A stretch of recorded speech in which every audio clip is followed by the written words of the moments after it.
বাংলাদেশের বিকল্প খুঁজতে গিয়ে নাজেহাল ভারত। এবং সর্বশেষ জানাবো কলকাতা বসে ওবায়দুল কাদেরের সাক্ষাৎকার এবং অনুশোচনাহীন আওয়ামী লীগ। এতক্ষণ শুনছিলেন সংবাদ শিরোনাম, এবার বিস্তারিত। বাংলাদেশের বিকল্প খুঁজতে গিয়ে নাজেহাল ভারত। অন্তর্বর্তী সরকারের প্রধান উপদেষ্টা ডক্টর মোহাম্মদ ইউনূস সাম্প্রতিক এক চীন সফরে বলেছিলেন, ভারতের সেভেন সিস্টার্সের একমাত্র সমুদ্র অভিভাবক বাংলাদেশ। তার এই মন্তব্য ভারতের নীতি নির্ধারক মহলে সে সময় ব্যাপক আলোচনার ঝড় তুলেছিল। কিন্তু ডক্টর মোহাম্মদ ইউনূসের কথাটি যে যুক্তিযুক্ত ছিল তা বোঝা যাচ্ছে ভারতের বর্তমান বাণিজ্যিক প্রেক্ষাপটে। বাংলাদেশের বিকল্প খুঁজতে গিয়ে বর্তমানে দাদাবাবুদের বাণিজ্য ব্যবস্থাই এখন ধ্বংসের মুখে।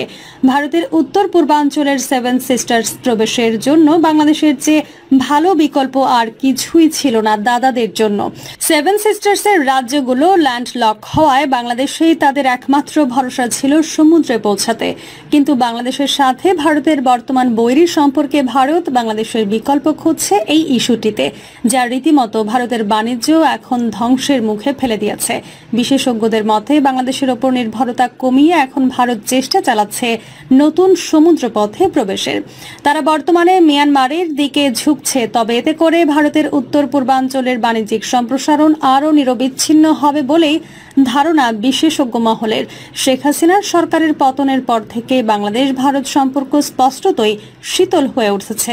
একসময়ে অত্যন্ত ঘনিষ্ঠ বাণিজ্যিক সম্পর্ক এখন তলানিতে ঠেকেছে। অনেক স্থল বন্দর দিয়ে আমদানি রপ্তানি কার্যত বন্ধ হয়ে গেছে। হাসিনা যখন ক্ষমতায় ছিল তখন ভারতের কোনো মাথা ব্যথা ছিল না। মোদির তুরুপের তাস ছিল শেখ হাসিনা।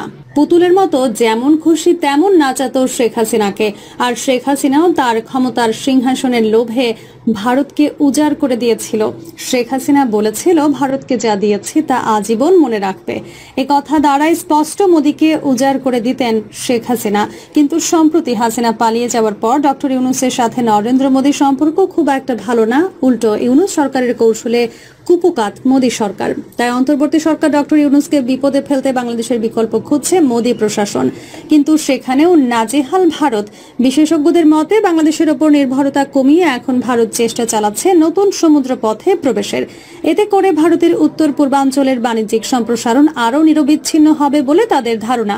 বর্তমানে ভারতের সবচেয়ে বড় ভরসা হচ্ছে কালাদান মাল্টিমোডাল ট্রানজিট প্রজেক্ট। এই প্রকল্পে কলকাতা বন্দর থেকে জাহাজ যাবে মিয়ানমারের শীতবাই বন্দরে। সেখান থেকে নদী পথে পালেরতোয়া হয়ে মিজোরামের সড়ক পথে প্রবেশ করবে পণ্যবাহী যান। এটি কার্যকর হলে ভারতের উত্তর পূর্বাঞ্চলের চিকেন স্নেক নামে পরিচিত শিলিগুড়ি করিডোর এড়িয়ে বিকল্প সংযোগ স্থাপন সম্ভব হবে। একসময় বাংলাদেশের ওপর দিয়ে আগরতলা কলকাতা রেল সংযোগ স্থাপন হতে চলেছিল। বাংলাদেশ অংশে কাজ অনেকটাই এগিয়েছিল। আগরতলায় আন্তর্জাতিক স্টেশন নির্মাণ শেষ হলেও বর্তমান সরকারের সময় তা অচল অবস্থায় পড়ে রয়েছে। রেল চলাচল বন্ধ, আলোচনা স্থবির। কালাদান প্রকল্পের কৌশলগত গুরুত্ব স্বীকার করেও ভারতীয় বিশ্লেষকরা বলছেন, মিয়ানমারের অস্থিতিশীল নিরাপত্তা পরিস্থিতি প্রকল্পটির সবচেয়ে বড় বাধা। দেশটিতে সামরিক জান্তার পাশাপাশি আরাকান আর্মির মতো বিদ্রোহী গোষ্ঠীর দৌরাত্ম্য ব্যাপক। ভারতের প্রকৌশলী ও শ্রমিকরা বারবার জঙ্গি হামলার শিকার হচ্ছেন। অন্যদিকে চীনের প্রভাব ক্রমেই বাড়ছে মিয়ানমারে।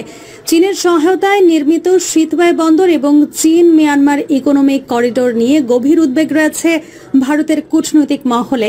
ভারতের চেষ্টায় বিকল্প পথ তৈরি হলেও বাংলাদেশের ভূ রাজনৈতিক গুরুত্ব যে কমে না এবং আরও কৌশলগতভাবে গুরুত্বপূর্ণ হয়ে উঠছে তা স্পষ্ট। ভারতের জন্য দ্রুততর, নিরাপদ এবং খরচ সাশ্রয়ী বাণিজ্য পথ হিসেবে বাংলাদেশের বিকল্প বর্তমানে নেই।